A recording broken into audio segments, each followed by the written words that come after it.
Revivals. It is one of the most common words you will hear in church today, especially in the African Christian tradition. Everywhere you look, churches are organizing revival services. Huge billboards and posters are all over. The frequency of these programs make me wonder, what exactly are we reviving every week, every month? This is Faith and Furious. In many churches today, revivals are treated almost like prescription drugs, taken daily, morning, afternoon, and evening. Revival services are now weekly, bi-weekly, and even monthly programs. To revive means to bring something back to life because it is lifeless, because it is weak or cold. In the Christian tradition, revival is the renewal of our love for God, a fresh awakening by the Spirit, and a call to return to obedience and faith.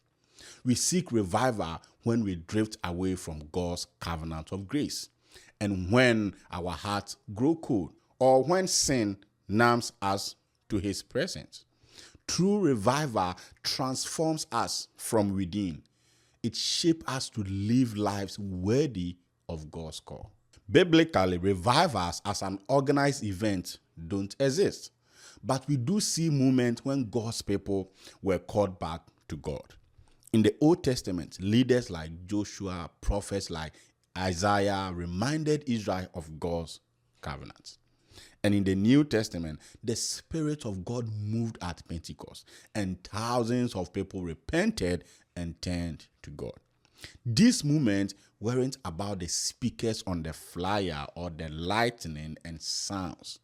They were about God, about the Spirit moving, about changing hearts, and about calling God, and about calling God's people to renewal of mind and transformation of their hearts. So, true revival leads people back to God. It breaks the yoke of sin, not the pocket of church members. It stirs urgency for God's justice and righteousness, not for visa and prosperity or kill my enemy prayers.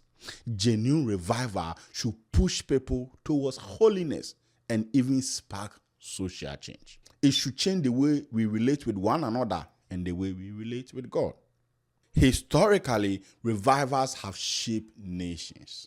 Think about the Pietist movement in the 18th century Europe, and also the Second Great Awakening in the 19th century in America.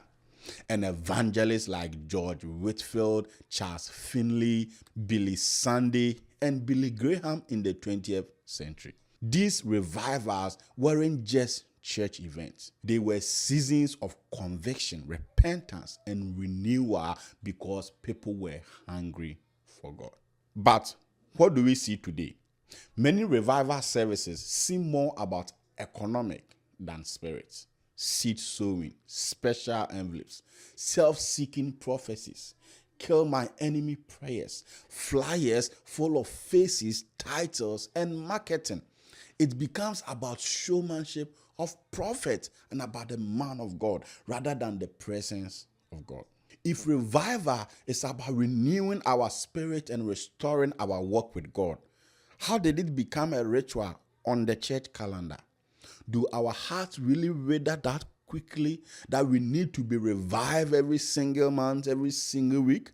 Or have we grown comfortable with the cycle of falling, sin, decline, and then wait because the revival meetings is coming so soon? So we want to sin, we want to grow cold in our heart for God, and wait at the end of the month to seek revival like a safety net for our complacency?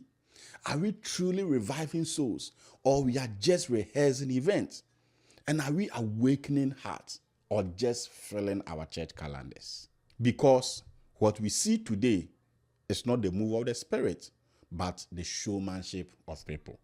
It is not transformation, but transaction. Not the anger for God, but the anger for fame, prophecy, and exploitation. And so, the question still remains, what are we reviving? This is Faith and Furious.